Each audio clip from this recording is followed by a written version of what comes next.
Autismo. O que é? Quais são as causas? Quais são os tratamentos? Hoje a gente vai discutir um pouquinho sobre essa temática tão atual, mas que ao mesmo tempo traz um monte de dúvidas para os pais, para os profissionais que são envolvidos na situação. Fica com a gente no 5º episódio do AbaCast. E aí, gente, hoje nós temos convidadas muito especiais aqui para discutir esse tema que, olha, dá o que falar, não, gente? E eu queria dar as boas-vindas a Camila Rigo, uma mãe que tem uma experiência com relação pelo convite. ao autismo, e também a Thaís Nascimento, que daqui a pouco elas vão falar um pouquinho sobre a questão profissional delas, no caso da mãe, e a dona Marisa, nossa companheira de AbaCast. E aí, gente, autismo. Thaís, fala um pouquinho da sua parte profissional. Quem é você como profissional dentro do autismo? Vamos lá. Bom, a minha formação é em pedagogia, com habilitação em deficiência mental, pós-graduada em psicopedagogia da área clínica e da área institucional, especialista em autismo também, professora da rede municipal do AEE, aqui de Rio Claro, professora da sala de recurso do Estado, especificamente do TEA, que é do autismo. TEA, vamos falar um pouquinho aqui. Transtorno do espectro autista. Vocês vão ouvir falar muito então, nesse termo. Guarda, TEA, transtorno TEA. do espectro autista. E também, pedagoga, psicopedagoga do Espaço Educa Mais. Maravilha, seja muito bem-vinda. Obrigada pelo convite, gente. Camila, fala um pouquinho pra gente. Bom, eu vivo tudo isso na prática, né? No dia a dia, nos desafios, né? Sou mãe do João, né? Um garoto de 8 anos que foi diagnosticado com autismo. E sou mãe da Maria também, uma menina de 6 anos que é neurotípica. Uhum. E vivo todos esses desafios aí que o transtorno traz para o nosso dia a dia. Mas, assim, a gente tem que aprender a levar, né? Aprender a conviver com a criança, entender, buscar recurso. É uma caminhada, assim, incansável, né, das mães, né, incansável para a gente conseguir a evolução dessas crianças, independência, é o que a gente quer, assim, para eles, para um futuro, né, pensando... a mãe de autista tem que pensar no hoje, né, a gente não pode viver muito pensando, meu Deus, como vai ser meu filho adolescente, como vai ser meu filho adulto, né? Aumenta o peso, se Aumenta o peso. Então, acho que é trabalhar, assim, importantíssimo, né? Toda mãe conhece a sua criança, então é importantíssimo a atenção dos pais enquanto um bebê, enquanto uma criança de 2, 3 anos, para se perceber algo diferente na criança, buscar ajuda o quanto antes, porque isso faz toda a diferença lá na frente. Maravilha. E a dona Marisa, que está agora começando a conviver com algumas realidades dentro do TEA, né? Sim, nós estamos aqui hoje com pessoas referências, né? Uma mãe que vive no dia a dia, uma professora que tem uma trajetória de anos, e eu venho um pouco nessa perspectiva da psicologia, de quem está interagindo também no dia a dia com mães, entendendo. A gente trabalha aqui no Geração de Samuel com crianças pequenas, né? Então, no nosso projeto, a gente vai acompanhando mães, as crianças, algumas a gente vai introduzindo nessa realidade, levantando, ajudando a mãe a levantar esse olhar que diante dessa pandemia, desse cenário onde ficamos todos muito introspectivos no ambiente doméstico, as relações extrafamiliares ficaram muito restritas, né? E aí esse olhar de, nossa, essa criança está com um comportamento que não tá padronizado dentro da faixa etária dela, né? Ficou mais difícil, porque as crianças tiveram muito pouco contato com outras crianças. Então eu espero poder agregar com esses pontos de vista e essa discussão ser bastante rica pra gente. Maravilha. Ô Thaís, afinal, o que é o autismo? Numa linguagem bem, assim, popular, que o povo entenda. Há muita discussão, mas eu acho que há pouca compreensão sobre o tema. O que é o autismo? Bem, o autismo é um déficit que tem na parte neurológica. Geralmente, ele vai estar afetando a fala, a questão de desenvolvimento social. Tem algumas crianças que têm o paladar seletivo. Enfim, são várias características em que a criança, para se encaixar dentro do espectro, tem que estar seguindo, né? Tem que estar dentro daquilo lá. Né? Uma Mas coisa não que é eu considerado falo, doença, né? Não. E uma coisa que eu sempre falo, que eu acho bem legal, assim, às vezes a pessoa vai lá no Google, isso é bem importante falar, né? E aí vê lá o que é o autismo. Quais as características de uma criança autista, né? Tem umas aí, isso é legal falar, porque daí, não, olha, é isso. Ai, meu filho tem fixação por um único objeto. Ai, Pelo amor. Perdão. Ai, o meu também Gosta tem. de rodinha. Não tem gente. tolerância a barulhos. Ai, o meu também não Exato. gosta. Então para tudo. Não é bem assim, entendeu? Não é bem assim. Existem algumas características, existem alguns exames que tem que ser feito para que se tenha um diagnóstico de autismo. E o diagnóstico de autismo, o único que dá é o médico. Isso é importantíssimo falar. Não é o Dr. Google, não é a tia da esquina, não é a professora de que eu acho. Psicólogo, né? Seria o psiquiatra ou o neurologista, tá? Eles é que dão, por quê? Porque é um número de CID. Quem dá esse número de CID é o médico. Tem que ser feita uma investigação, exato, né, Cá? Tem que ser feito muitos exames. Vários exames. Então, a queixa lá vem, por exemplo, olha, meu filho não desenvolveu a fala.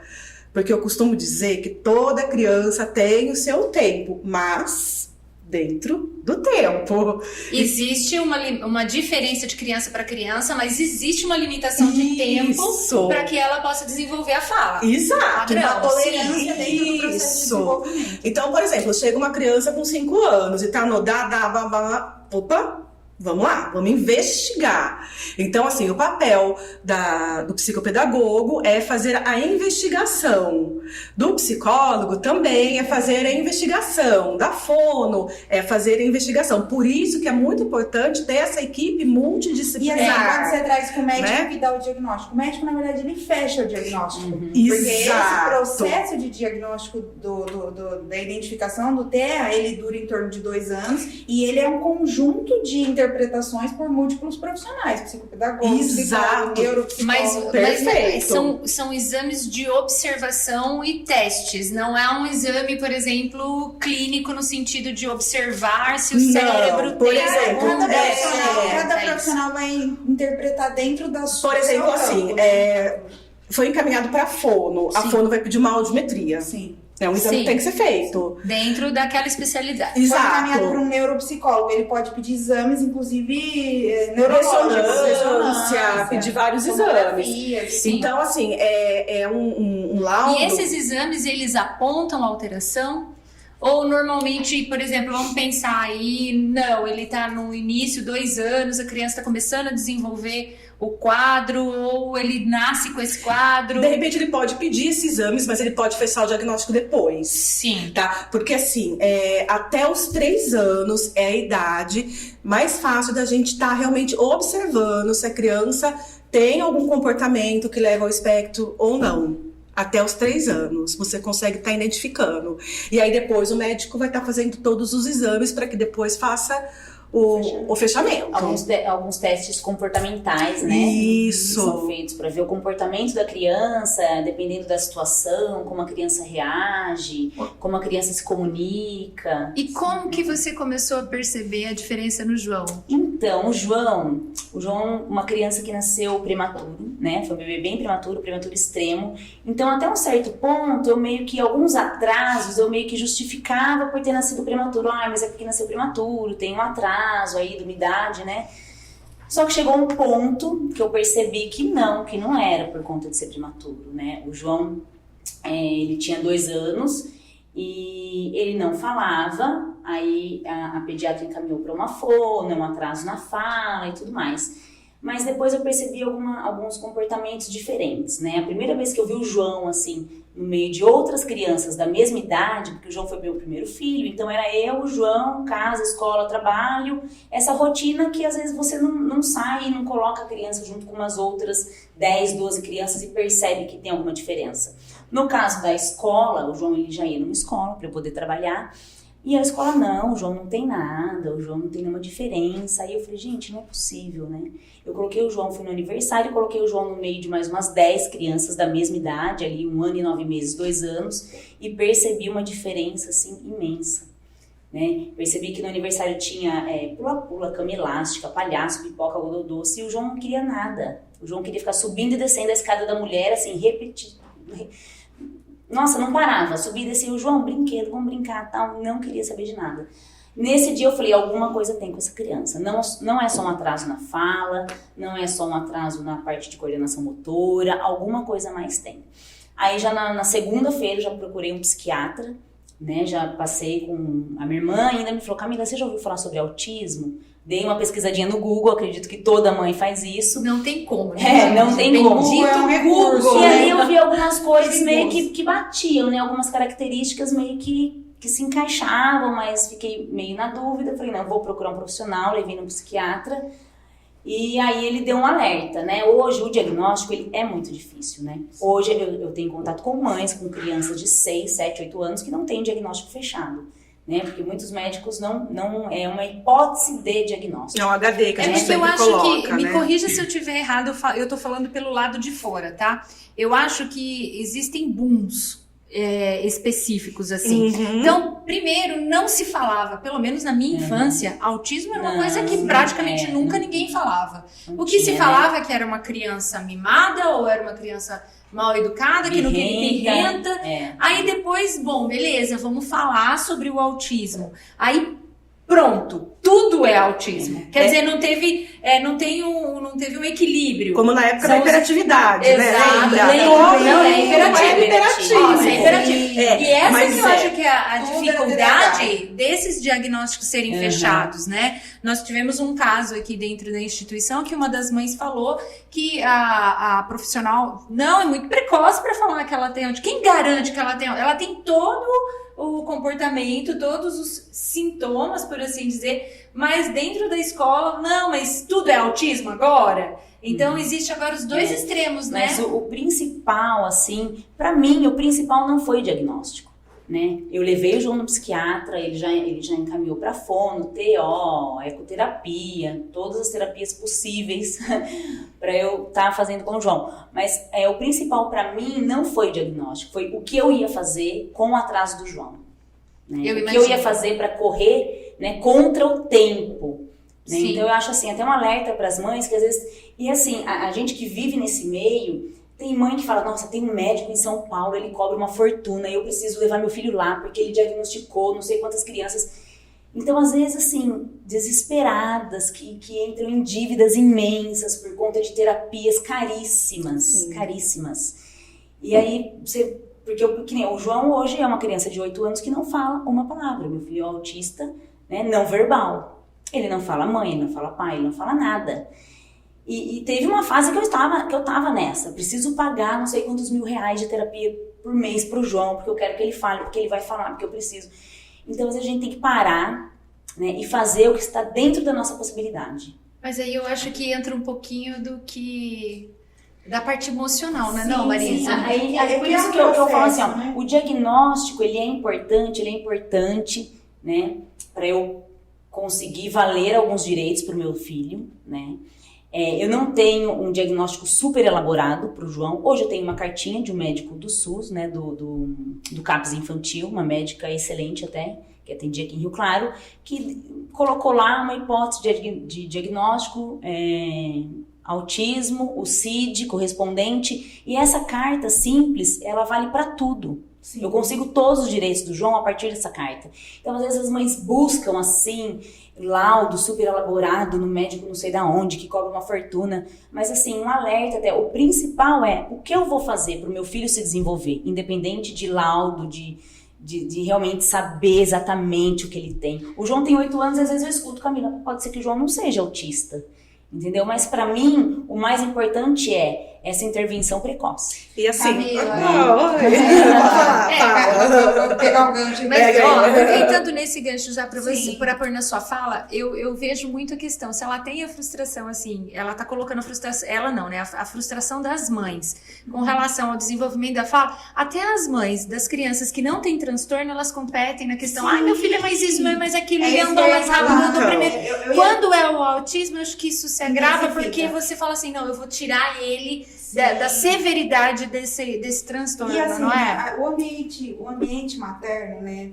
Eu não sei, todos nós acho que somos mães, né? Você é mãe? Sim, Tá? 2. Todas nós somos mães. Dois. Vocês vão entender o lugar que eu tô falando. O ambiente materno, ele é um ambiente cruel no sentido de comparação. Nossa, olha o filho daquela mãe, ele é mal educado. Nossa, olha o filho dela não anda, o meu andou com tantos meses. Nossa, ela ainda amamenta, olha o tamanho dessa criança. Nossa, ela não amamentou, olha o bebezinho, tá com 3 meses tomando fórmula. Então o ambiente materno, ele é um ambiente de julgamento, ele é um ambiente que tem esses requintes de crueldade de uma mãe para com a outra. E aí quando a gente tá falando de um ambiente que naturalmente já tem essas características e intensificadas por uma mãe que é mãe de uma criança que tem características especiais, todas têm características especiais, mas dentro de uma gama, né, familiar. Um andou mais tarde, um andou mais cedo, um faz isso, mas dentro de uma gama familiar. Quando a gente está falando de crianças que têm comportamentos fora dessa gama familiar, que realmente são destacados, não falar aos 8 anos de idade. A gente está falando de mães que ficam muito mais vulneráveis diante do julgamento das outras. Então, talvez esse desespero todo por a terapia tal, seja mais no sentido de fazer-se claro socialmente de que essa mãe está no movimento de proporcionar o melhor para esse filho, do que talvez realmente uma necessidade dela de sentir que ela está fazendo o melhor para esse filho. Talvez seja muito mais uma preocupação com o respaldo. E se alguém vier falar, nossa, seu filho tem 8 anos e não fala? Não, mas ele não fala, mas ele faz ecoterapia em São Paulo, ele faz terapia da aba lá no Distrito Federal, ele, né, essa necessidade de falar tudo que ele, no sentido de eu não estou com os braços Mas isso cruzados. não é um pouco filho... vinculado à frustração? Sim, é muito vinculado. Isso é um pouco da nossa pré-conversa antes até da gravação, Sim. né? A gente, eu vejo assim, por estar como mãe, um olhar de mãe hoje. E eu vejo pelas mães, e até acompanhei uma mãe que diagnosticou o quanto que ela...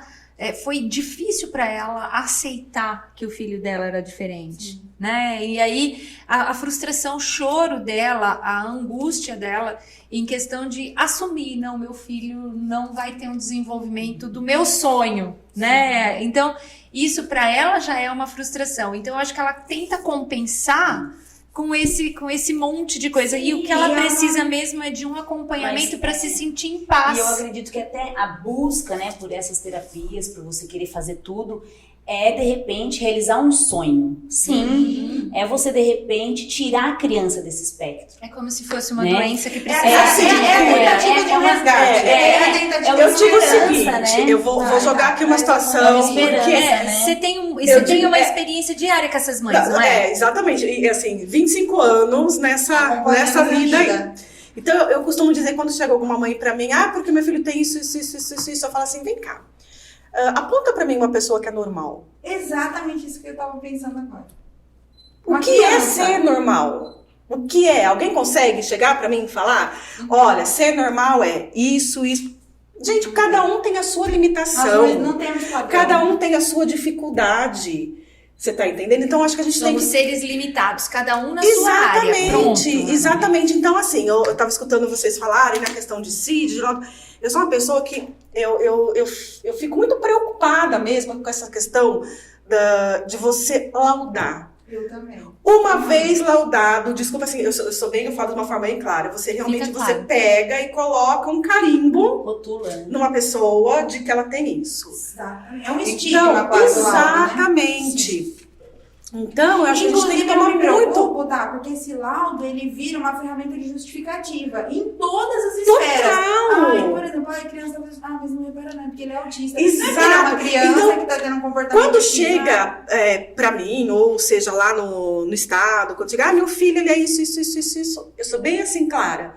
Seu filho, pra mim, é normal. Mas como? Ele tem a capacidade, ele tem a potencialidade, porém, é no tempo dele.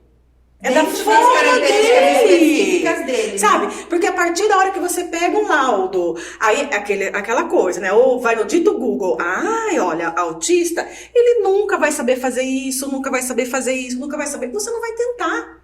Sim, exato. E assim, a aprendizagem é feita de tentativas erros e acertos. Em Não tem todos nada, os né? sentidos. Você tá entendendo? Essa questão do diagnóstico é preocupante porque ela já se torna uma ferramenta de apresentação. Exatamente. E não é só para o autista, é para Eu fico muito questões preocupada, psicológicas. porque assim, sabe, inclusive na instituição que também eu dirijo, eu evito em passar laudo para professor. Por quê? Porque a partir da hora que você passa laudo, não só para professor, O professor muda até outra o olhar, Isso. gente, o olhar. Então, assim, o olhar para uma criança que ou tá dentro do espectro, ou tá dentro de uma outra patologia, tem que ser um olhar normal, é uma criança normal. A gente Um tem olhar que de tentar, desenvolvimento, né? exato, tem Olhar que de tentar. inclusão, né? A partir da hora. Como as outras, né? A partir da hora que Exato. você já. É normal, você tem um bloqueio. Ah, eu tenho medo de fazer isso, eu tenho medo. Ah, então vai lá, né? A mãe falou que ele tem paladar seletivo. Então, paladar seletivo, ele só come algumas coisinhas. Ou daquele jeito da apresentação definida do jeito Então, que ele então nunca. A carne cortadinha. Isso mesmo. Então, a gente acompanhou uma criança que só comia laranja se cortasse em X e cortasse cada X no meio, colocasse no potinho e desse outro mas potinho. quem falou isso pra você? A mãe. A mãe. E Aí aí você já. ela comia o bagaço e colocava outro potinho. Se não tivesse 2 potinhos, um vazio pra ela colocar, ela não comia. É mais ou Então, menos ela descobriu isso. porque ela adorava laranja, mas não comia do jeito que a gente apresentava. Você E aí entende? mudou a apresentação, ela começou a comer. É mais ou menos por aí. Então a gente tem que tentar, gente. A gente não tem que realmente rotular. Então, pra mim, todas as crianças que tá dentro do espectro ou tá dentro de uma outra patologia são normais. O meu olhar é assim. Você entende? Então, Eu acho que tira um peso da mãe, tira um peso da própria criança, né? Sim. Que É quer queira, quer não, ela incompreendida, né? sente isso, eu Sim. acredito, conforme ela vai desenvolvendo a idade dela e o conhecimento E da existe uma evolução, sociedade. né? Essa questão de alimentação, existe uma evolução. O João, uma criança que até uns 5, 6 anos não tomava um sorvete. Hoje ele adora sorvete. Aí eu vou falar, não, meu filho autista, ele não toma sorvete porque é muito gelado. Não, eu fui oferecendo, até um dia que ele foi aceitando, até que ele foi gostando. E até que hoje ele E a mãe tem aquela consegue. super proteção É, também, Aí né? você fala, né? É. O João, 3 vezes. o vai João você ele não- tem esse sabe? Eu diagnóstico. entendo, E eu tenho o meu Miguel, que até os 5 anos não tomava sorvete de massa de jeito nenhum. Então. Quer dizer, é uma criança normal como a Aham, sua, que é normal, mas é. ela teve o quê? Escolhas no decorrer do tempo. Sim. Isso eu acho que tira um peso gigantesco das mães, não? É, porque às vezes a mãe fala, o meu ele tem essa seletividade alimentar, então ele não come isso, aí eu não ofereço, aí é porque ele não come, daí todo lugar que eu vou eu já falo, ele não come, É. né? Aí você chega na escola um dia a criança tá comendo, daí A Você tá partir do entendendo, momento- né? A partir do momento que nasce um filho, a mãe ela passa a entender esse filho como uma extensão do seu próprio ser naturalmente. Sim. É naturalizado isso, uma extensão da minha própria existência. Quando, diante disso, ainda se tem uma característica especial que requer um olhar a mais de proteção social, no sentido de eu preciso proteger esse filho porque socialmente ele vai precisar mais de mim. Aí a gente intensifica essa questão da proteção. É da natural, extensão é da existência. Só que aceitável. isso vira muitas vezes uma limitação. Exatamente. Eu tenho, Um assim, potencial casos humano. de adolescentes que eu atendo e que, assim, são totalmente independentes. Eles conseguem se virar, mas a mãe acha que é dependente. Você tá entendendo? Aquela sensação maternalista Sim. que eu Total. vou ficar debaixo da minha asa. Não consegue pra perceber. forever. Não, aí né? chega pra mim e fala, olha, Thaís, ele não vai fazer isso, não adianta tal. Ah, tudo bem.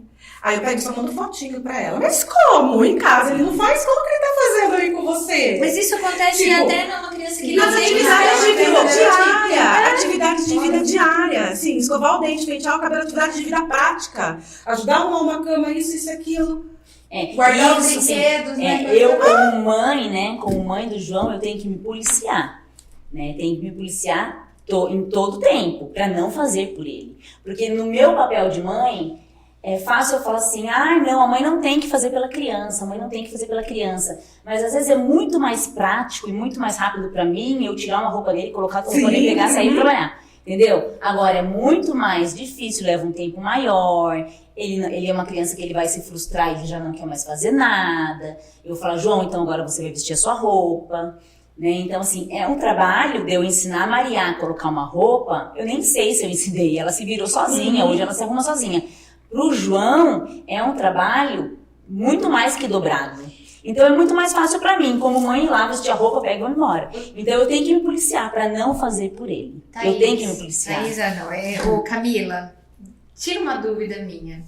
E inconscientemente, você trata de uma forma diferente os dois? Com mais protecionismo, talvez? Protecionismo? Eu, ou assim, você consegue dividir isso? Como é um menino e uma menina, as meninas, elas já são mais independentes. Tem mais autonomia. Eu falo isso que eu tenho um casal também. Elas já são mais independentes. Sim. Então acaba que por ela ser mais independente, na hora que eu olho, ela já fez, ela já se virou, ela já tá pronta e pronto, né? E o João, além dele precisar de ajuda, né? Ele é mais dependente, óbvio, então ele precisa mais de mim.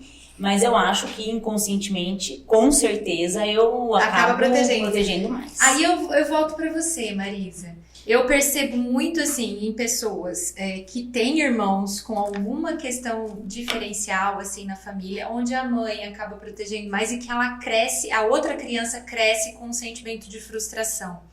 Como dosar?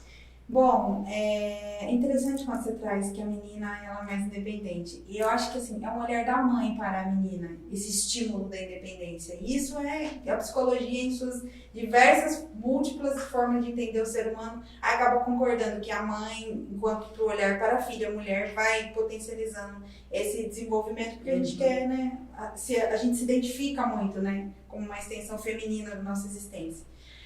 Agora, voltando a falar dessa característica de um filho e de outro filho. Isso depende muito da forma como nos bastidores da vida aí a gente vai trabalhando.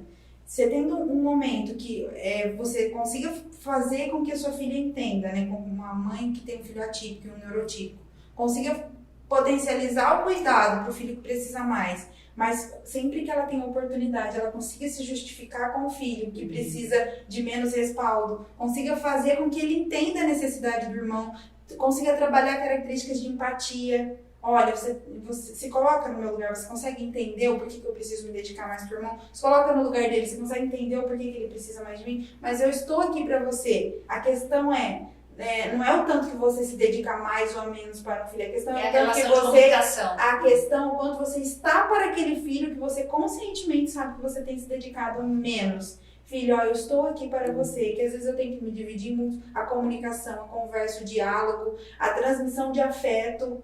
Às vezes você não tem tempo de sentar com aquele filho para fazer a refeição, porque enquanto ele está tomando café, você está ajudando o outro a trocar de roupa. Mas na hora que os dois dormem, você tem tempo de sentar na beira da cama dele e fazer um cafuné. Então esse tipo de característica vai sendo recompensatória e a longo prazo vai inclusive potencializando a relação dos irmãos. Porque daí vai chegar não fica uma competição, né? A mãe é mais pra ele do que pra mim. Vai chegar uma maturidade dessa relação entre a família, entre pais e filhos, que os filhos que são neurotípicos, né? Que tem um desenvolvimento padrão, eles vão conseguir olhar pros irmãos e falar assim, nossa, ele também precisa de mim. Vou, inclusive, eu me fazer mais prestativa pra tirar essa carga que está sobre os meus pais. E a Maria, assim, ela ajuda super o João, né? Às vezes eu tenho até que falar, não, Maria, é ele que tem que fazer.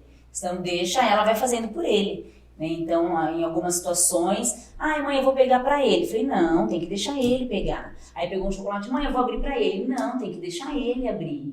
Né? Isso acontece até na escola, né? Eu tive uma reunião na escola e a gente fala muito de inclusão, né? E ela falou, Camila, todas as crianças vão buscar o caderno. E daí tem umas, duas, três, eu vou pegar o caderno do João. Aí tem que travar elas pra falar, não, é ele que vai pegar o caderno dele. Porque criança é esperta, independente do que acontece, criança é esperta. E elas querem ajudar, elas querem fazer por ele. Não, eu vou encher a garrafinha de água do João. Aí a professora fala, não, é ele que vai encher a garrafinha de água dele. Sim. Né? E isso acontece em casa também, às vezes a Maria, ela não deixa nem eu fazer. Quando eu vou ver, ela já tá lá, eu vou abrir o chocolate pra ele, mãe, dê chocolate pra ele. E aí a empatia dela para com você, ela percebe a sua sobrecarga e tenta se fazer útil. E nesse sentido, Thaís, eu queria até te trazer, né, uma articulação desse assunto.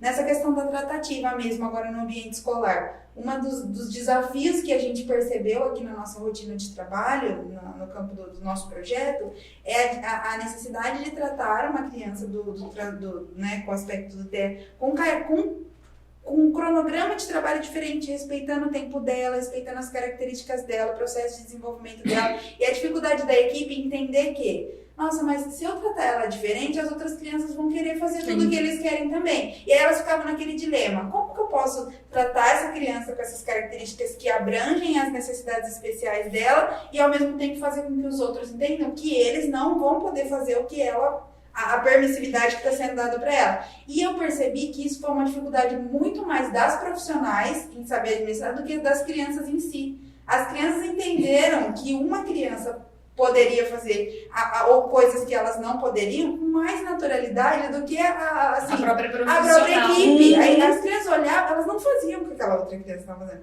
E elas entendiam o que aquela criança pode fazer. E elas, inclusive, ajudam a proteger. Quando ela está diante de uma situação que, né, não é para fazer, elas falam, tia, olha, ela está mexendo lá. Então, eu fico vendo essa maturidade deles em perceber essas nuances do ambiente como uma coisa incrível, né, das crianças. Eu acho que é importante, Thaís, você pontuar aqui pra gente que você está muito nesse ambiente escolar. Quais são as maiores dificuldades desses professores dentro desse cenário, na sua opinião? Porque tanto como que eu lido com o restante da turma, já que nós estamos trabalhando em inclusão, como que eu lido com esses pais, com essa realidade. Explana pra gente qual que tem sido a orientação de vocês para esses professores quando eles chegam na sala de aula e tem lá o carimbo. Pra diferença não ser a diferença ela não ser a exclusão.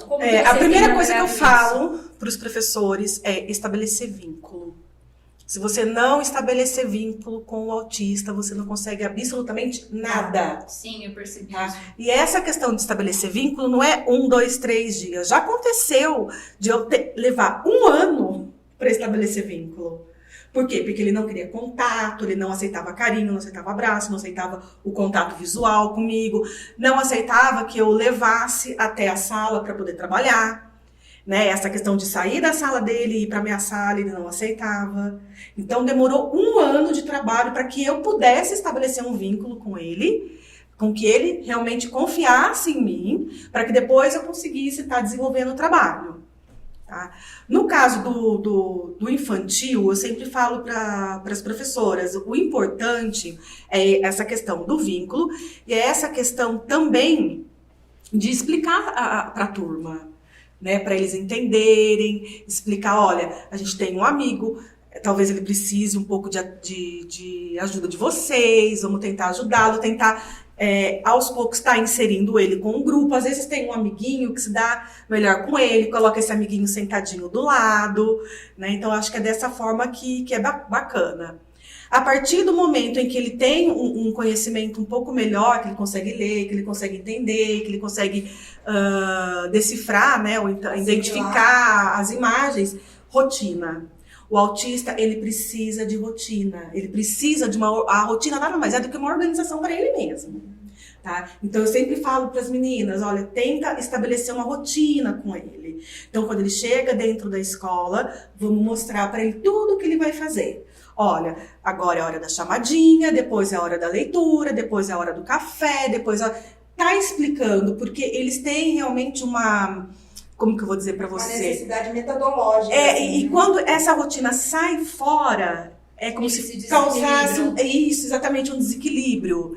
Então, eles têm que saber o que vai acontecer e evitar ao máximo de estar quebrando essa rotina. Isso não só na escola, mas eu acho que em casa é bacana também de você ter essas rotinas com ele. Então, mesmo horário de tomar banho, mesmo horário de estar comendo, de estar jantando, de estar assistindo televisão. Então, ele consegue ter essa organização. Então, isso é muito importante.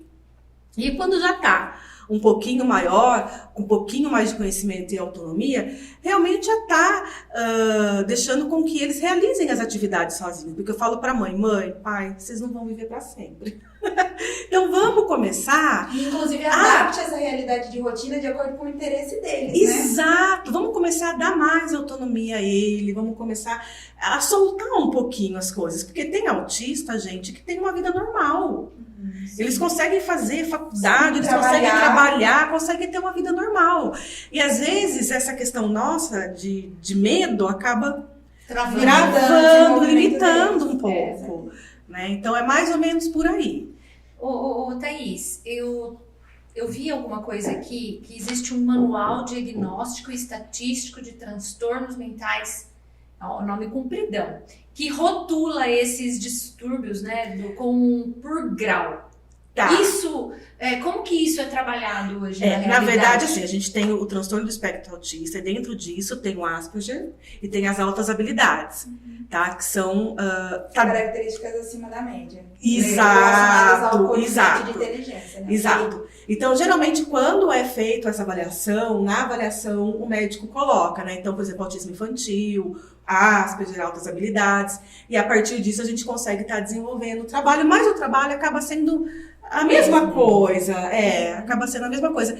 Eu acredito que é mais para dividir mesmo. Se eu não me engano, eu acho que não tem mais essa divisão. De grau 1, grau 2. Eu- Eu tava lendo aqui, ó, que tem o grau 1 de suporte, que é prejuízos leves. Eu acho que não estão mais dividindo assim. Eu acho que não estão mais Leve, dividindo. moderado e grave. Isso, Mas eu ainda escuto as mães falando graus. Então, porque acabou que como foi uma base do desenvolvimento científico, tudo Sim. que é piloto, né, que é base, acaba ganhando mais força. E aí agora a ciência muda isso até... Tanto é que Porque não ela saindo, né? vai se... Não Até saindo tem muito muito, do nosso assunto, do espectro, né? Os deficientes intelectuais também eram divididos por classe, né? Moderado, severo. Aí depois não acabou meio que ficando essa nomenclatura e ficou só deficiente intelectual, né? Então, Acaba mas no caso mudando bastante. Do aspecto, eles estão dividindo ainda entre níveis, especialmente pela questão das altas habilidades ou dos déficits, né? Porque, Sim. por exemplo, crianças que têm características de autismo leve, a chance delas terem algum nível, alguma gama de altas habilidades é um pouco maior. Então pode ser. E é interessante a gente entrar nesse assunto também, porque quando a gente fala, é muito comum socialmente a gente escutar: meu filho é autista, nossa, mas ele é inteligente, ele é bom em quê? Algumas pessoas Sim, associam como se necessariamente um autista precisasse ser um gênio. É. E não é, de acordo com o nível, né, do autismo. Sim, Ele sim. pode ter alguma área cultural, ou área do esporte, ou a área Onde ele científica, tem maior onde ele tem um habilidade, entendeu? desenvolvimento Desenvolvimento maior. inteligente, Você- maior habilidade. Camila, notou alguma dessas características com relação a essa conversa assim no João, ou ainda é Então, muito cedo para ele ter 8 anos? Não, acho sim que essas altas habilidades é um pouco raro, né? Se a Sim, gente pegar de não. cada 100 autistas, quantos tem uma... Acho que a Thaís sabe falar mais assim. Diz a lenda que o Messi é autista, Diz aquele a lenda, jogador, diz a lenda. exatamente. Se eu não me engano, o Einstein também diz a lenda. Mas essas São altas de altas habilidades. Mas essas altas É. habilidades, eu acho que é uma média pequena, né? Sim, Isso é sim, raro, Uma né? média rara. Porque até quando o João é autista, é super inteligente. Não, ele é inteligente, mas ele não é um gênio, né? Os gênios aí, Ele é um entre os inteligente autistas, dentro da realidade. Eu acho que é uma porcentagem muito pequena de uma criança com uma super habilidade, né? Entendo. Então, Aí acho que é isso uma- já E tira eles até não- uma outra carga, né? Sim, E sim. eles não têm mais super habilidades rótulo. em tudo. Por exemplo, Não, pode ser que o João não fala, pode ser É. que o João... E aí, por exemplo, ele gosta de desenhar. E ele desenha. Pode Sim, ser, é uma alta habilidade tem, específica, muito O que específica. tem é um hiperfoco, né? Sim, E em isso é algumas mais coisas, comum é. entre os autistas, Sim. né? Não uma super habilidade. Essa super habilidade do autista ser um gênio, eu não sei, mas é assim, bem... É uma porcentagem bem pequena. Mas o hiperfoco, às vezes, que nem o João gosta muito de... Apesar de não falar, né? Ele gosta muito de letras e números. Então, eu tô no mercado, ele aponta lá o que tá escrito, eu tenho que ler. E número também. Ele aponta e eu tenho que falar que número é. Então, ele gosta muito de letras e números, mas assim, é um gosto dele. Aí tem uma questão vários, né? pessoal. Tem uns que gostam muito... Sim. Isso, é uma questão pessoal que ele também... Eu dou um livro pra ele, né? Se é um livro que tem muito desenho, ele não se interessa. Se é um livro que tem um monte de letras e números, ele já gosta mais. Então, assim, é uma questão, assim, dele. Mas não uma criança... inteligência Aí tá artificial. trocando, né? Eu falo, eu olho pra Thaís e chamo Camila e tô trocando aqui, me perdoe. Mas, Thaís, fala uma coisa pra mim. Quanto mais precoce diagnosticado, menos severo fica?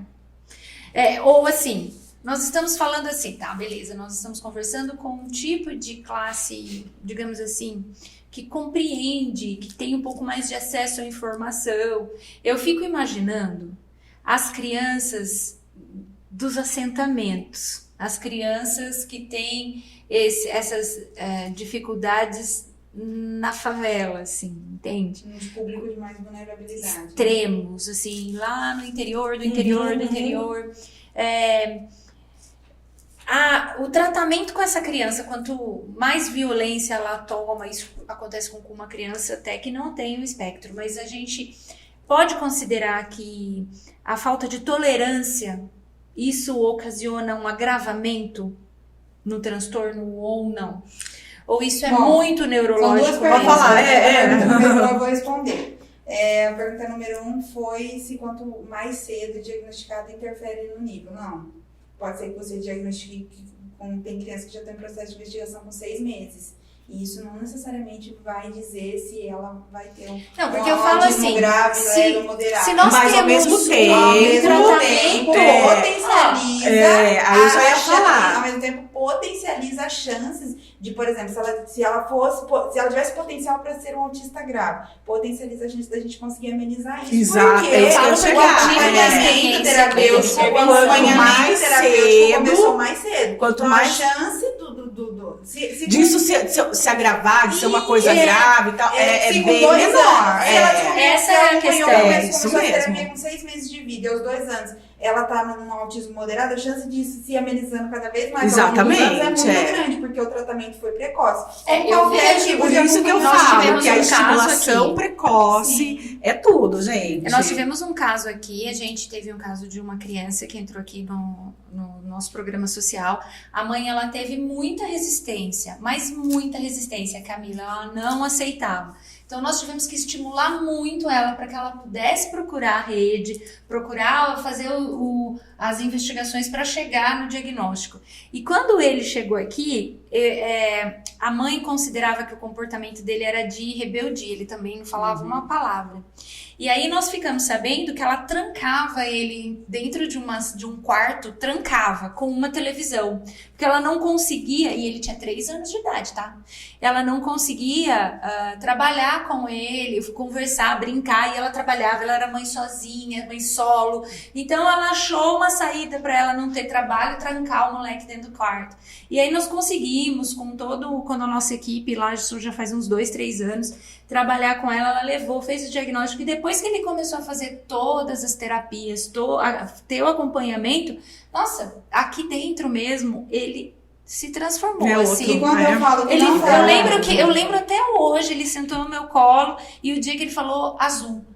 Gente, eu fiquei numa alegria, porque eu falei, meu Deus, ele não falava. Quando eu falo que não necessariamente está ligado, por exemplo, identificar mais cedo, começar o tratamento logo no início, porque cada criança vai corresponder a esse acompanhamento de terapias de uma forma diferente. Vai ter criança que vai corresponder aos acompanhamentos, às terapias de forma significativa, no sentido de rápido, né? Rápido, tem criança que E pode hoje, demorar um pouco mais.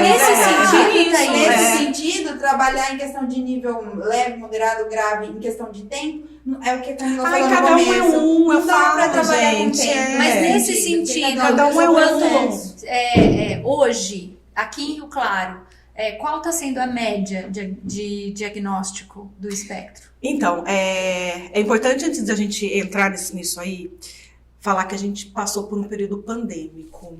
Nesse período pandêmico, a molecada ficou em casa, tudo parou. A maioria dos pais tinham que trabalhar, então muitas vezes as crianças ficavam com televisão ou ficavam com uma pessoa só em casa. E essa pessoa... Muitas crianças não tinham contato com outras crianças. Não tinha a socialização zero, né? Então isso fez com que algumas coisas atrasassem também. E a comunicação, que é uma das características do autismo, acabou ficando bem defasado. Então tem criança que a gente vê que está entrando na rede, né? E acaba não falando. Aí a mãe já vem desesperada. Ele é autista. Calma. Calma. Tudo é autismo agora, né? Espera um pouco, né? Que agora tá retomando. Agora eles estão assim. É como se começar de novo, né, gente? Essa é para as crianças. Quase pra eles, nossa, né? Exato. E assim, para as crianças está sendo tudo muito novo. Exato. Meu filho tem 1 ano e 9 meses. A primeira vez que ele foi ao shopping, ele tinha 1 ano e 4. ele ficou assim, extasiado. Ele andava com a boca aberta, assim, ó. Não é? É tipo assim, o que é isso, né? Que existe esse lugar. Ele nunca tinha visto. Eu estava isso, até observando, né, uma sala onde as crianças eram de 2 e 3 anos e a questão do egocentrismo, né? Tudo é meu, não divido, tal, né? Eu falei, gente, já era para eles estarem dividindo, e não, eles estão, assim, ocorreu um atraso mesmo no desenvolvimento, isso é fato. Isso é fato. Isso não aconteceu. só das crianças, eu gosto de pensar que não, a gente olha mais o deles, Nossa, porque eles estão em fase de desenvolvimento mais latente, assim, mais potencial. Sim. Mas acontecia um atraso no desenvolvimento humano. Sim. Então, assim, eu digo que essa questão da fala, eu peço para as mães, olha, vamos investigar, vamos observar, não vamos levar o pé da letra. Essa questão da socialização, do beijo, do abraço, vamos investigar, porque também, gente, eles não tiveram contato. Não. A não ser com pessoas muito íntimas, né? De repente chega alguém lá, não vai querer. Começar do zero, né? É exatamente isso. Então, eu acho que a gente tem que ter esse olhar diferenciado. O professor, o profissional, às vezes o tio, né? Porque a mãe tá naquele convívio diário ali, né? Tem que ter esse olhar diferenciado, né? E saber realmente, eu falo que a gente tem que ter aquele feeling, né? De diferenciar o que realmente é uma coisa preocupante e do que é realmente uma coisa que é normal, né? Levando em consideração o período pandêmico que a gente levou. E partindo disso, mais ou menos, qual a média de diagnóstico hoje que você acha que tá, nós temos? Olha, não sei te falar exatamente em termos de número, mas que realmente está crescendo, pelo menos assim, na rede e no município, até mesmo no consultório, em termos de diagnóstico fechado. Estou recebendo muito, muito, muito. E você acha que a violência, ela potencializa a questão ou é porque isso é uma coisa mais do tratamento? Eu acho mais assim, psicológico? eu acho que hoje o diagnóstico do autismo está muito mais fácil de se fazer, tá? Antigamente, nós não tínhamos esse diagnóstico, então todos eram considerados, vamos pensar, antigamente, há 15, 20 anos atrás, então todos eram considerados como intelectual, alguma coisa nesse nível. Agora, hoje, já é muito mais fácil você diagnosticar, com os testes que tem, com os profissionais que tem. Então, eu também acredito que esse boom do autismo tem a ver com essa facilidade de diagnóstico também. Sim. Né? E até com a seriedade que a política pública começou Sim, a ter esse olhar mais... E quando você traz, assim, a violência das vulnerabilidades, vamos pensar. Eu costumo pensar que a violência, ela é um ataque e ela é um degradante em qualquer nível de desenvolvimento humano. Sim. Para qualquer pessoa, para qualquer ser humano, ela é degradante. Agora, quando a gente está considerando o ser humano que já tem características que requer uma atenção especial, com certeza agrava. Isso é um potencial, né, de agravamento. Se você traz, é um potencial de incompreensão. Quando a Camila traz que o filho dela gosta mais de números e letras, que se der um livro com imagens ele não vai se interessar tanto quanto um livro de números e letras. Como que ela sabe disso? Porque ela observou, porque ela percebeu o interesse Ela dele. teve esse olhar, porque a sensibilidade entendeu? para o olhar, a interpretação, o cuidado com o que será que ele gosta? Qual será que vai ser o interesse? Nossa, eu dei esse livro, ele não gostou. Nossa, olha esse aqui. Nossa, mas tem um desenho. Essa percepção, esse cuidado e essa sensibilidade, com certeza. É uma dedicação de mãe, né? Viabiliza o desenvolvimento, né? Camila, fala pra mim, você tem contato com outras mães?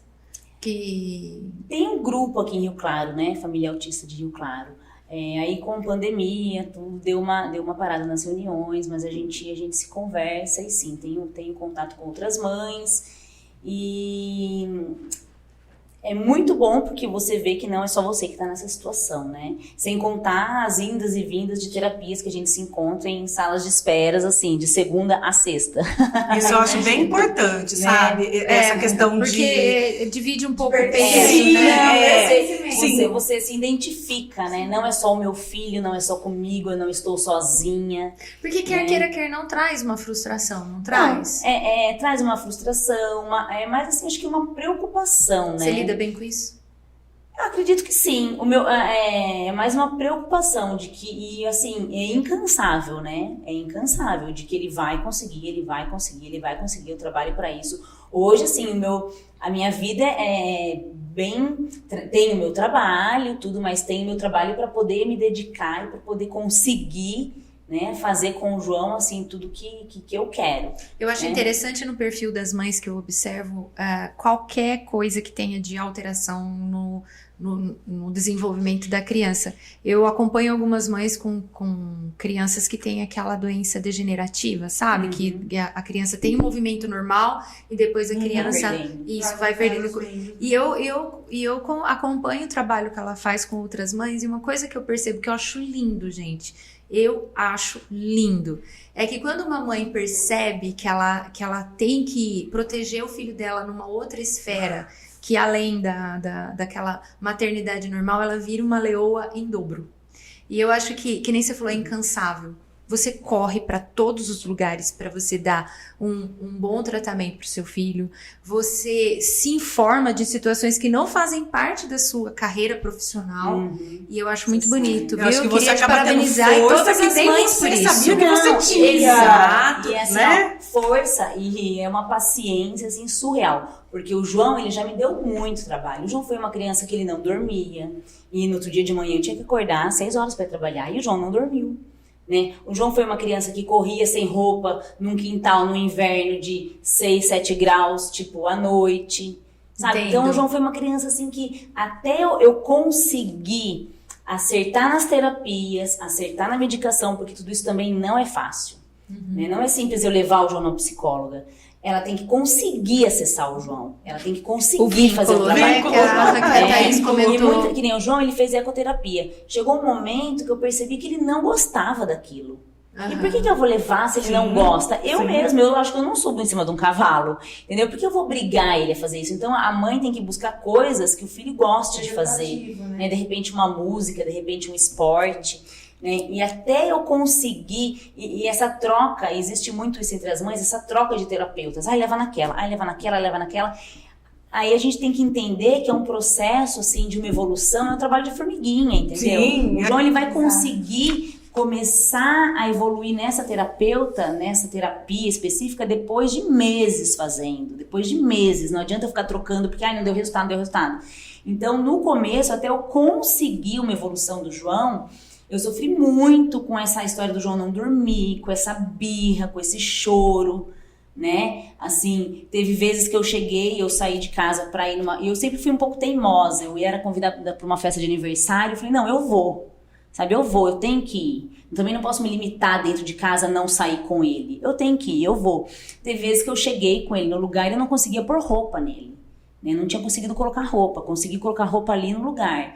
Às vezes que eu fui, que eu nem sei se eu comi, se eu não comi, se eu cumprimentei as pessoas, se eu não cumprimentei. Porque o João era aquela criança que corria do nada pro nada, sabe? Assim, buscando alguma coisa que nem ele sabia o que era. Então, até eu conseguir acertar numa terapia, acertar numa medicação, que tem mães também que são contra, não vou dar medicamento pro meu filho, mas eu acho que às vezes você precisa de uma qualidade de vida, e às vezes é necessário, lógico, né? Dependendo da dosagem. O João hoje ele não toma mais, mas ele já tomou numa dosagem super pequena. Isso trouxe qualidade de vida para mim e para ele também, que ele conseguiu acalmar, né? Então uma paciência assim que a gente tira não sei da onde, né? Assim, uma força que a gente tira não sei da onde, porque você não conseguir colocar roupa numa criança de 2, 3, 4 anos, você coloca, ele tira, rasga, né? Já aconteceu às vezes de eu tentar colocar e de rasgar, e às vezes você perde a paciência, mas você tem que respirar fundo várias vezes e pensar, não, eu vou conseguir, a gente vai, porque eu não vou desistir.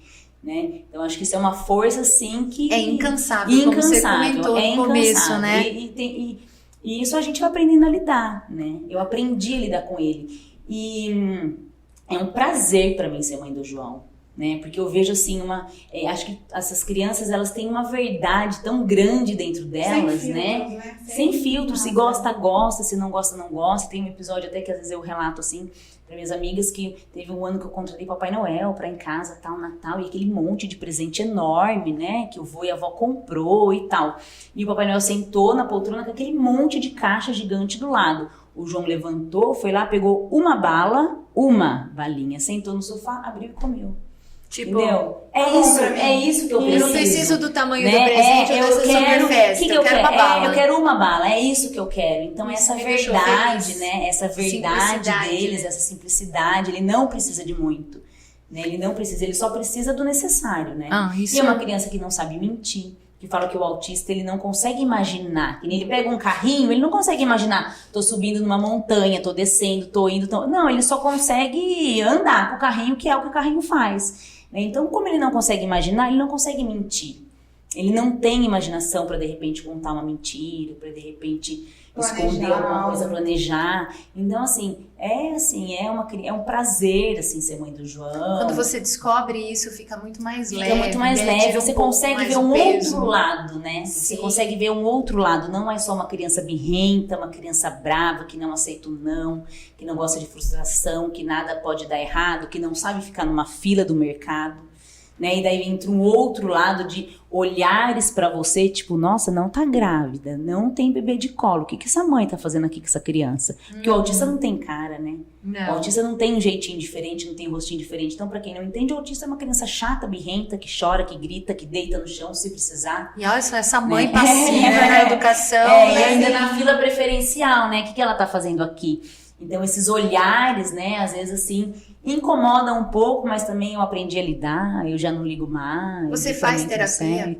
Não faço. Já fiz alguma coisa, assim, na própria, uma extensão das terapias do João, mas hoje não faço. E você falou alguma coisa no começo de equipe multidisciplinar, né? Eu, pesquisando um pouco, anotei aqui uma das... o Dr. Google... Mas não era um site específico. Não, assim pode. Pesquisava. Eu fui para um site específico que aborda apenas uma ONG, né, que trabalha especificamente com essa área, e a equipe multidisciplinar, me corrija se estiver errada, mas é pediatra, psicólogo, psiquiatra, fono e neuropsicólogo. Isso, neuropsicólogo. Pode ser TO, terapeuta ocupacional. Oficialmente, maravilha. Eu tô em dúvida com relação ao comportamento do meu filho ali, 1 ano, 2 anos, ele tá apresentando alguns sintomas, e daí necessariamente eu levo pro pediatra primeiro, eu levo pro psicólogo, pra quem eu vou? Geralmente eu digo assim, olha mãe, vamos passar para um pediatra, porque o pediatra sim vai estar encaminhando para os especialistas. Geralmente ele vai encaminhar para fono, para estar fazendo alguns exames, e quando necessário ele já encaminha para psicóloga. O primeiro fator que acaba levantando a lebre ali é a questão da fala? Não necessariamente. Mas assim, é a mais... Não, é o que eu disse a você. Toda criança tem o seu tempo. Se você percebe que essa criança acabou, que passou o tempo, ela ainda não desenvolveu algumas características, aí você já começa a levantar isso para o pediatra. No caso também, tem algumas crianças... Geralmente é o pediatra que levanta pra mãe, né? Quando é o mesmo escola, pediatra que acompanha desde criança. Isso, a escola, eu ia chegar aí, né? Porque daí quando chega no período da criança tá ou no prezinho ou alguma coisa, as próprias professoras acabam observando, né? Alguma questão de limitação. Por isso que é importantíssimo para as pedagogas hoje terem uma ter consciência. Esse olhar diferenciado, ter esse feeling, porque não é porque a criança fez alguma coisinha que já entendeu? Então, por isso que eu falo, tem que ter cuidado, tem que ter esse feeling, tem que se observar, tem que ter esse olhar mesmo. E aí percebeu que existe alguma coisa que não tá legal, chama a mãe, conversa com a mãe, pede que a mãe procure um médico. E aí, relatando ao médico, o médico vai estar encaminhando para o especialista. Quando é o mesmo pediatra que acompanha, vamos pensar, desde pequenininho, ele nos próprios...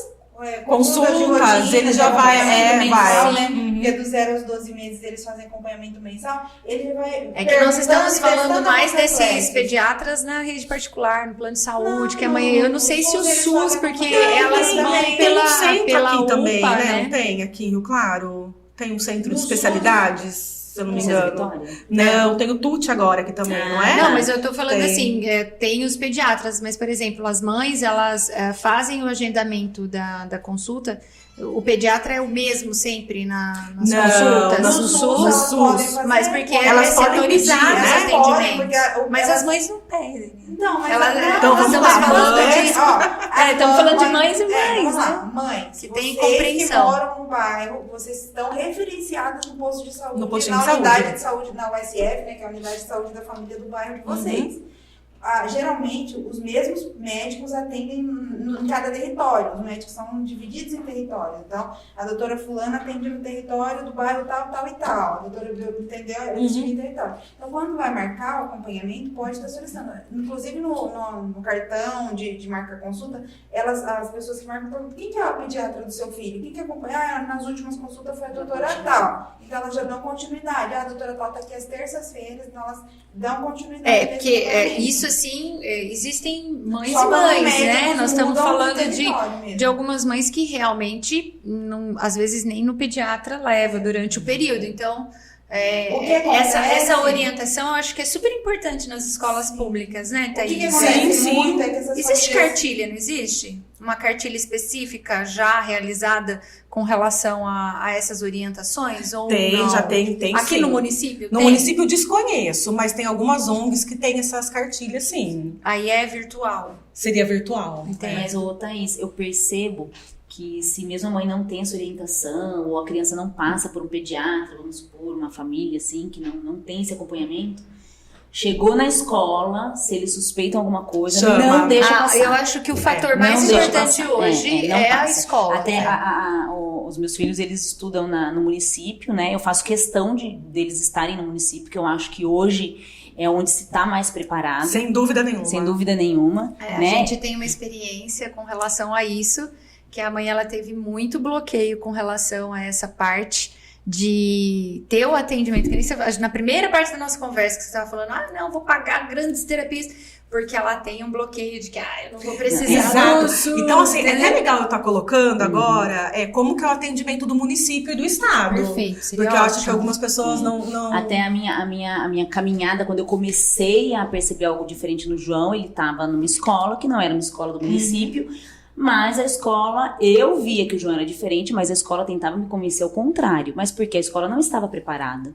Aham. E era né? particular? Era particular. Sim. E daí a própria fono que eu levava, porque o João, né, não tem a fala, ela falou, Camila, quer saber a verdade? Município.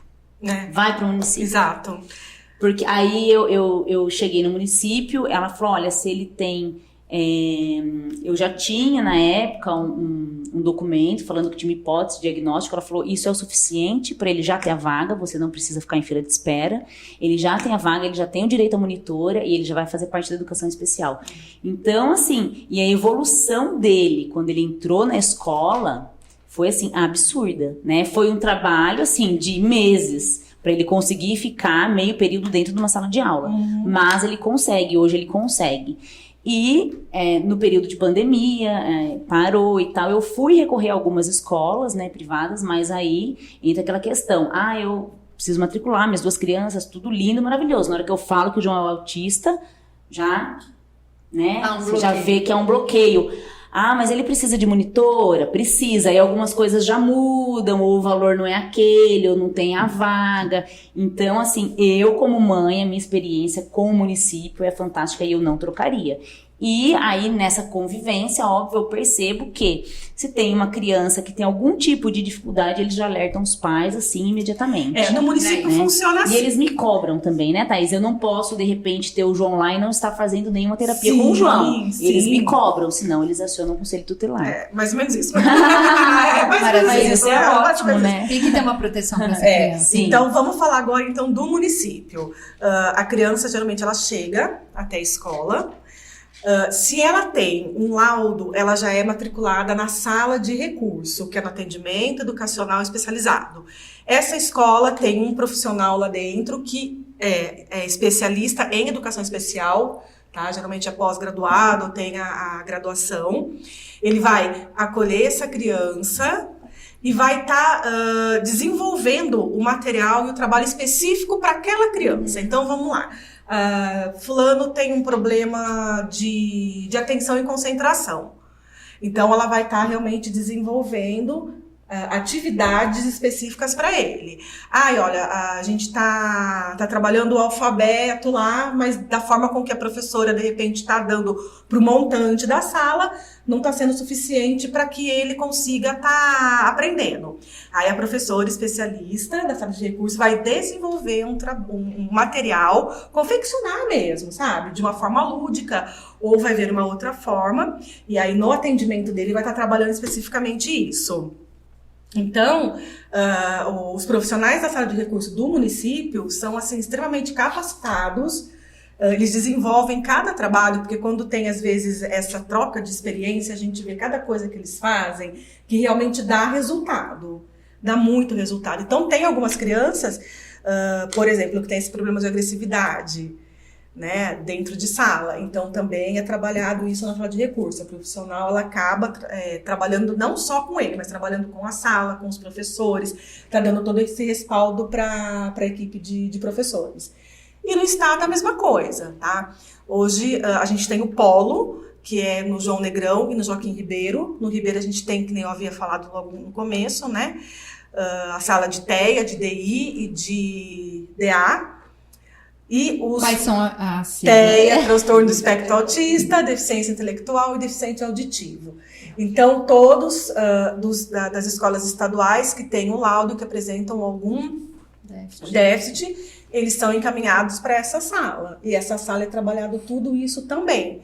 Então, geralmente, como o estado é sexto, sétimo, oitavo ou segundo grau, geralmente vem as atividades e a gente trabalha isso na sala de recurso de uma forma com que ele entenda. É isso que a gente faz. Ai, que maravilha. Sim. Eu vejo, assim, eu tenho amigas que trabalham, né, tanto no Princesa Vitória, como tenho uma amiga que trabalhou no CAPS, e eu vejo a seriedade que é levado a esse assunto hoje. Os profissionais, realmente, assim, a gente vê pelas leis que foram sancionadas nesses últimos tempos, a preocupação que está sendo, porque quer queira, quer não, facilita quando a gente tem um atendimento, uma gama de terapias aí que acompanham essas crianças, né? E eu vejo que Rio Claro, ela faz um trabalho muito bom nessa assim, parte municipal. A qualificação que nós temos durante o ano, é importante falar, que assim, tanto a secretaria quanto, né, o município e o estado dão muita capacitação. Então, saiu alguma coisa aqui, você pode ter certeza que na semana seguinte a gente já tem reunião geral e já tem essa capacitação. Eles se preocupam muito com esse pessoal da sala de recurso. Eu vejo também a formação com os pedagogos, né? Sim, para sim. que eles possam ser esse elo entre pais e o andamento Sim, dos Isso faz com que os profissionais atendimentos. se sintam num lugar mais confortável para atuar, né? Porque você Sem atuar dúvida. diante do desconhecido, talvez traga essa sensação de despreparo. Não, sem Isso dúvida. é desesperador pro profissional Eu também. digo porque assim, eu estou no meio, eu digo que realmente o atendimento do município, o atendimento do estado com relação a essa clientela é com excelência mesmo. Os profissionais que estão lá são profissionais extremamente capacitados e assim, sempre procuram, tá? Trocar ideia um com o outro, procura estar se atualizando. Então, a equipe é top.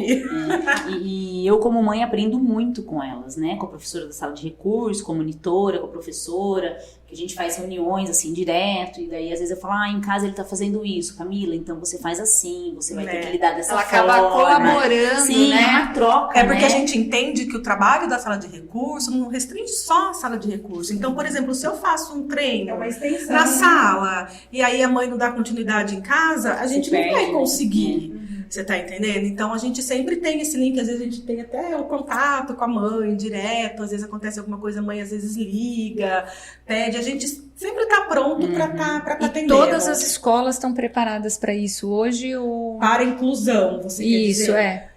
Para Olha, essa sala de recurso acontece em todas as escolas? na maioria das escolas, onde tem um deficiente, né, laudado, já tem o professor da sala de recurso para estar fazendo atendimento. Por exemplo, sim. tem uma escola que não tem, mas aí saiu o laudo de uma das crianças, aí é Aí a implantado. diretora vai estar mandando Fazendo isso para a solicitação. secretaria vai estar Fazer a disponibilizando Que esse interessante. profissional. Eu acho que isso é legal para as mães saberem, né, também. Principalmente se essas mães que diagnosticam essa questão já logo aos 2 anos, que a criança geralmente é aos 4 que até entra. aos 3 anos, né? A gente pede para que a mãe observe. Mas é muito entra mais fácil, na escola a partir obrigatória, a data de obrigatoriedade são 4 anos, né? Então aí quando tem esse lado, ela já pode estar tranquila que ela tem todo esse respaldo. Vai ter todo esse respaldo. Eu acho que a questão do particular é que é um assunto que precisa de um recurso bem amplo no sentido de investimento e tudo mais, e às vezes é 2 alunos em todo o ambiente, então eu acho que isso que acaba freando mas é importante eu dizer que assim, é lei. Sim, tá? aí, então, por exemplo, se eu chegar numa escola particular e falar, eu quero que o meu filho seja matriculado aqui, ele vai ser matriculado, ele tem que ter a garantia do atendimento, sim. Inclusive, não ele pode consegue ser cobrado o valor diferencial. De forma, até a Camila comentou alguma coisa que eu já... Peraí, né? Eu não vou falar, né? Mas é direito garantido por lei. A escola particular, ela consegue ter o apoio do município nesse sentido ou não? Olha, assim, eu digo assim, apoio, ela pode estar conversando, porque dentro da secretaria a gente tem a supervisora da educação especial, a gente tem pessoas, assim, muito bacanas, qualificadas. Eu acho que pode estar ligando, pode estar pedindo orientação. Mas o município não disponibiliza profissionais para atuarem dentro desse ambiente. Aí é a própria escola que tem que investir nesse sentido. Investir. Maravilha. Deixa eu perguntar uma coisa. A gente está falando agora de leis e direitos, né?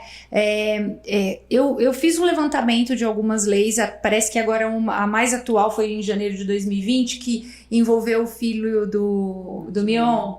Foi isso? E aí que saiu uma carteira de identificação da pessoa, né? Criou-se essa carteira de identificação da pessoa com transtorno do espectro autista, CIPTEA. Isso entra um pouquinho do nosso carimbo ou você considera como um direito? É um direito, né? É um avanço. É um avanço, é um direito. Porque a mãe ela não tem que andar com diagnóstico dentro da bolsa, né? E nem todo mundo sabe interpretar um diagnóstico. Entendo. Né? Então, eu acho que é um direito e... Facilitou, assim. Facilitou, bastante. Com certeza.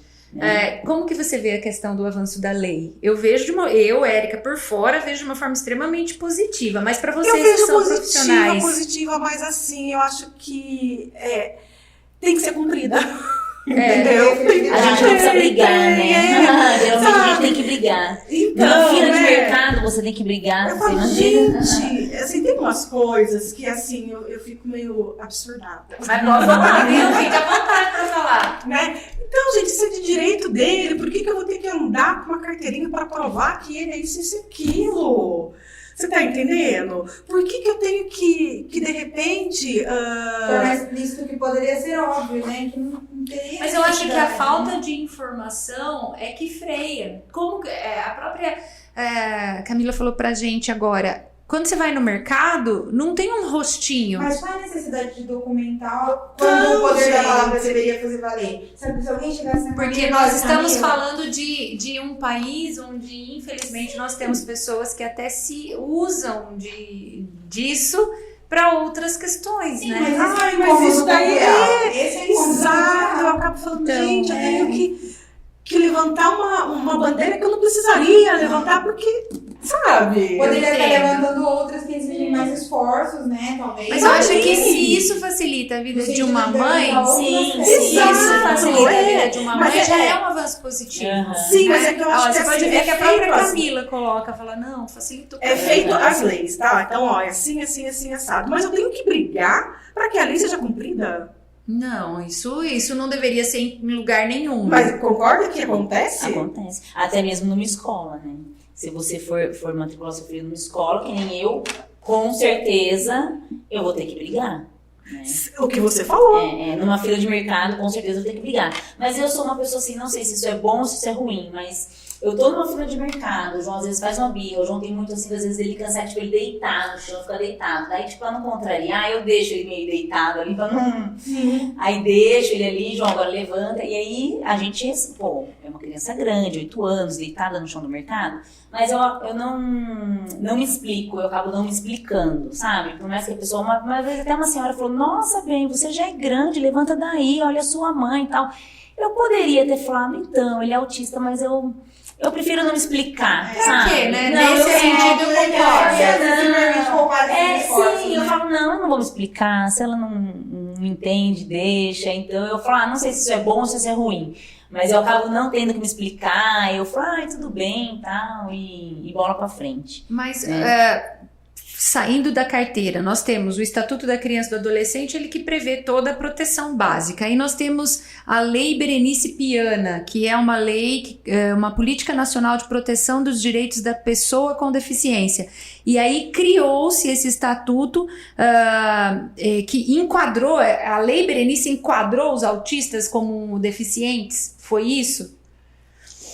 Na verdade, não conheço essa lei. Eu tava lendo a respeito, porque existe uma política nacional de proteção dos direitos da pessoa com deficiência. Então, sim. Essa lei, esse estatuto aí colocou o autista como uma criança deficiente. Então, para ela ter o direito igual às pessoas com deficiência. Porque pessoas com deficiência têm direitos específicos diante da lei. Uhum. E a Lei Berenice Piana, se eu não me engano, agora é de 2012, ela criou essa política, enquadrou o autista como um deficiente. Sim, e aí enquadrou ele com os direitos especiais de uma pessoa com deficiência, em qualquer setor, digamos assim. Isso você vê de uma forma você positiva?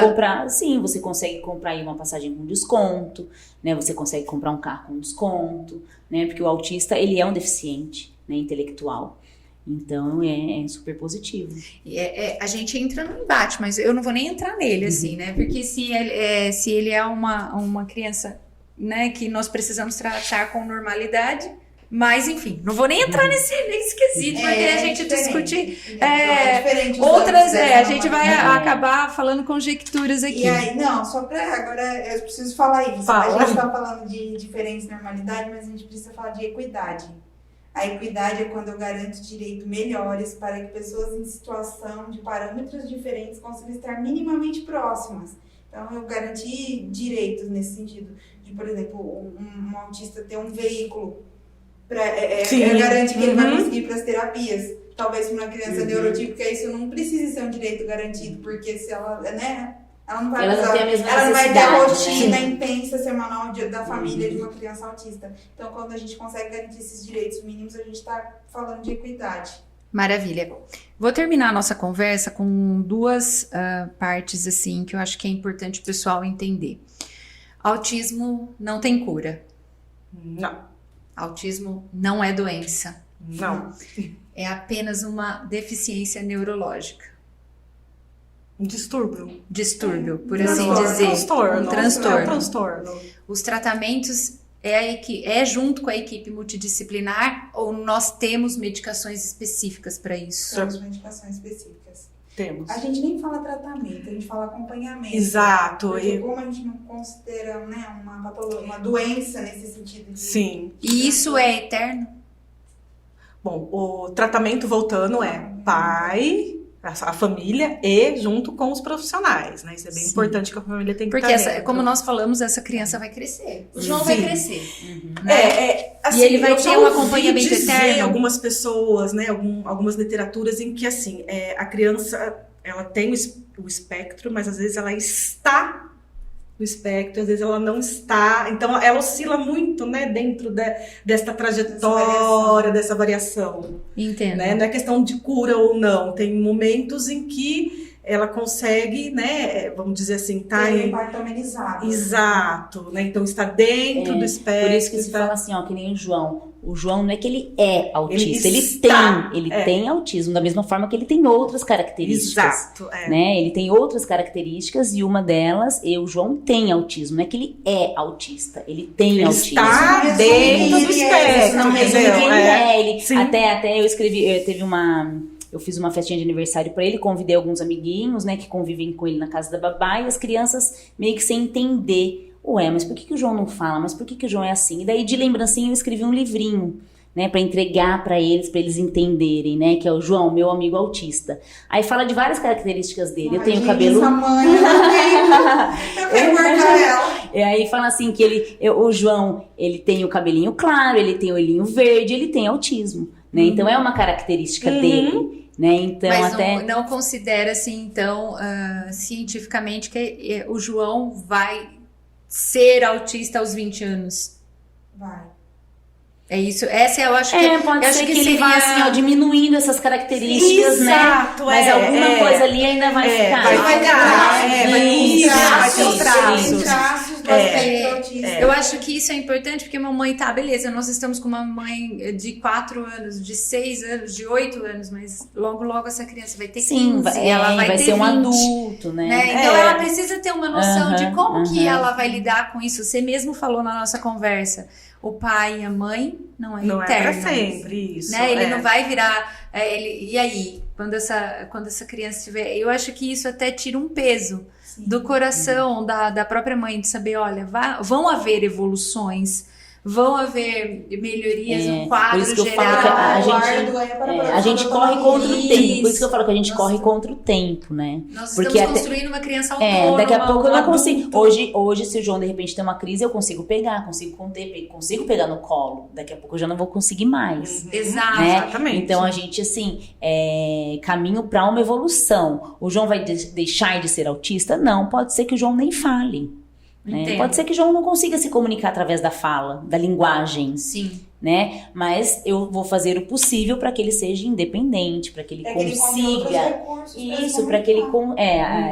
Aí tem comunicação alternativa que a gente faz. Hoje tem tablets que ajudam, né? Imagens, né? O autista é muito visual, através de imagens. Até a rotina montada com imagens, ele pega assim, ó, porque ele entende muito fácil. Então pode ser que o João com 20 anos não fale, né? Mas consiga se virar. Né? Consiga de repente ter o mínimo, ter essa autonomia, né? E essa constância, né? que você falou, esse caminhar incansável da mãe é justamente para que chegue nesse ponto, né? Para que essa criança se transforme num jovem, num adulto com uma certa autonomia, que ela possa ter uma tranquilidade na vida com relação assim, não, eu fiz o possível e o impossível para encaminhar meu filho para essa nova etapa da vida, né? Eu falo assim que cada pequena conquista, assim, é uma grande vitória, né? Que nem o João, há pouco tempo atrás, ele conseguiu calçar o sapato sozinho. Aí eu falei, não, pelo menos descalça ele não vai andar. Entendeu? Quer dizer, já tem uma evolução. Sim, já tem uma evolução e isso pra mim é muito bom. Que nem você fala, é tirar um peso, né? É tirar um peso. Algumas coisas ele já não depende mais de mim. Né? E mesmo que sejam as mínimas, escovar o dente, trocar de roupa, tomar banho. Para quem, né? Pra mim isso é assim, é o mais importante, né? Então, assim, Thaís, medicamento, o uso precisa ser sempre sob orientação médica, sem dúvida, sim, né? Sim. Porque essa é a minha preocupação sempre é a rede de mães. Não dá aquele remedinho lá que acalmou meu filho, acalma o seu. Não, que serve pra um, talvez não vá servir, fazer o mesmo efeito. A dosagem é perigoso pra produzir e potencializar outras coisas. Exatamente. Você produz uma crise convulsiva. Isso é super importante. Acho que a gente tem que frisar bastante, né? Tudo bem, existe um uso de medicamento específico, mas num caso que for específico e realmente... Que o médico realmente... Gente, eu acho que a nossa conversa foi super positiva. Até quando você estava falando, Camila, veio no meu coração assim, porque a gente, apesar de nós sermos uma associação, a gente tem uma vertente religiosa, né? E eu vejo que as pessoas colocam muitas frustrações, né? Falam, nossa, mas por que Deus permitiu isso? Ah, porque meu filho nasceu assim? Ou, ai, nossa, porque aquela criança é daquele jeito. E me veio à memória agora um trecho da palavra que diz que Deus sabe os planos que Ele tem para cada um. E todos são pensamentos e planos de paz. Então, quando eu vejo que a gente tem essas crianças que têm esses aspectos especiais, eu vejo o quanto Deus é especial. Porque quando ele coloca uma pessoa diferente, ele não tá transformando só uma ou duas, ele tá transformando uma sociedade, ele tá transformando um meio, para que a gente olhe com um olhar mais cauteloso, mais amoroso, e a gente ter a certeza de que Deus trabalha com planos de paz, seja para o João, seja para Camila mãe, né? Seja para centenas de outras crianças, seja para esses profissionais que hoje têm que receber essas mães tão traumatizadas dentro do consultório, da sua sala de atendimento, tem que orientar esses professores para quê? Eu achei lindo quando você falou assim, criar vínculo, né? Poxa vida, a gente criando vínculo. Isso para mim é Deus. Quando Deus, ele coloca uma mãe que cuida do seu filho, um profissional que entende desse caminho, uma outra profissional que orienta outros profissionais, isso é cuidado, isso é Deus. E eu vejo como pensamento de paz, sabe?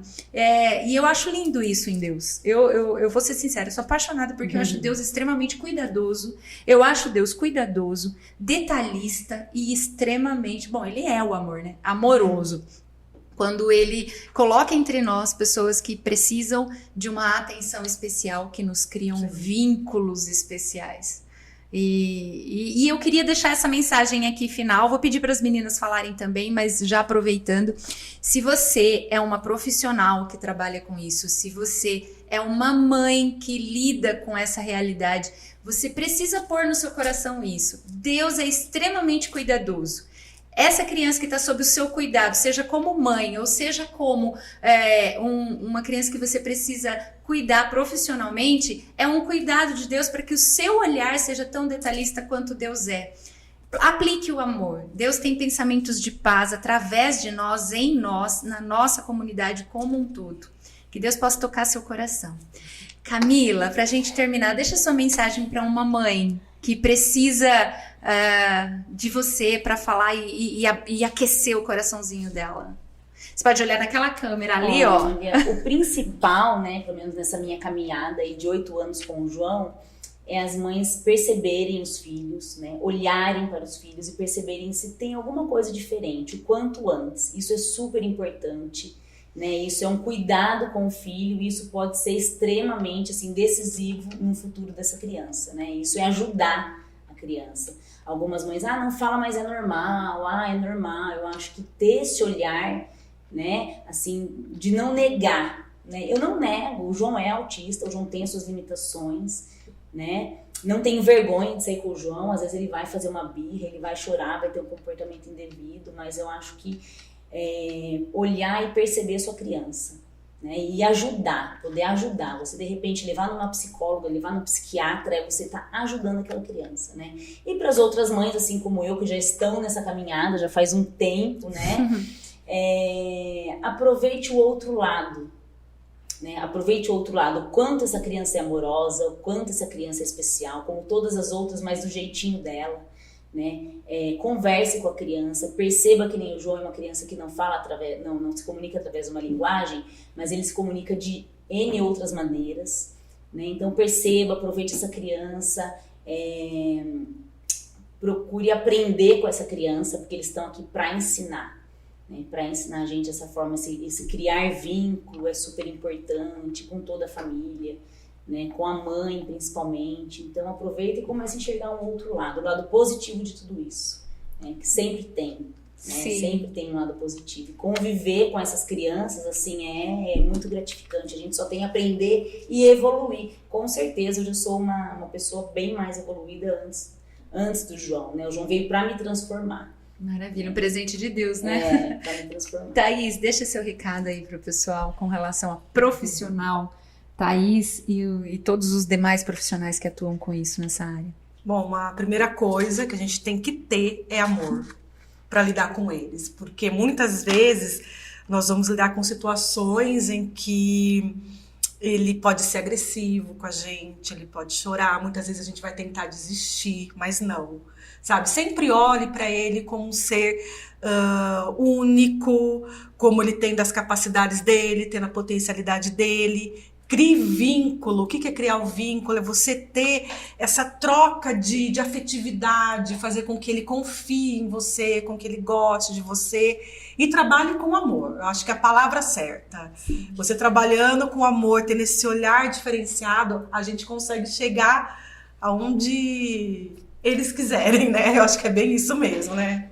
Maravilha, Marisa. Bom, para finalizar, curiosamente, a gente falou bastante sobre relação ao TEA, ao autismo para as mães, né? Porque a mãe acaba sendo a protagonista número 2 dessas histórias, né? Protagonista número 1 são as crianças.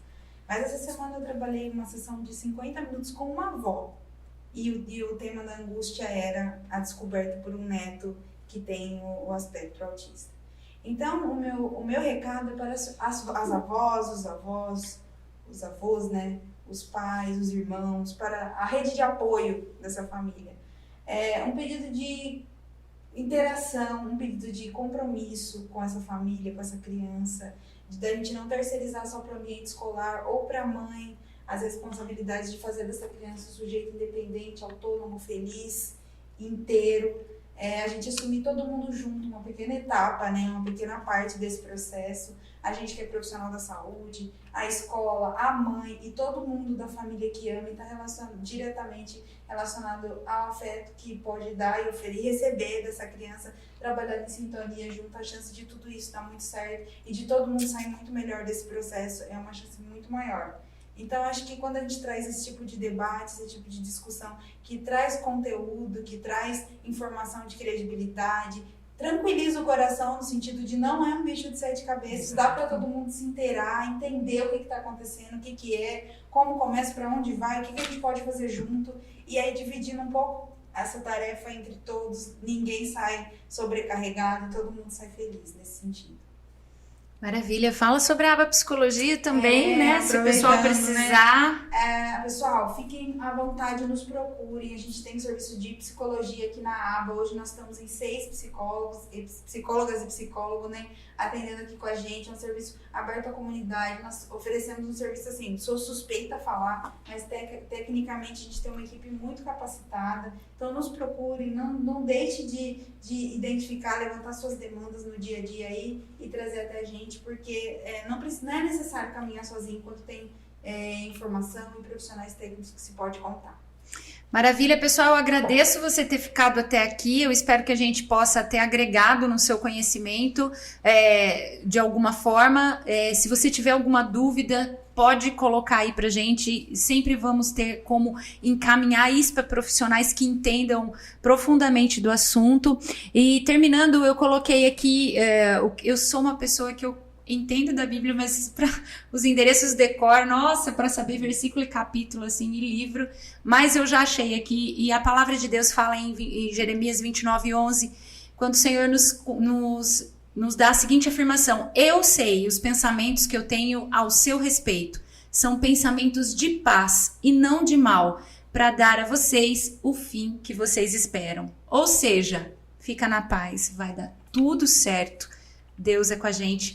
E eu agradeço muito. Até o próximo Abacast, se Deus quiser.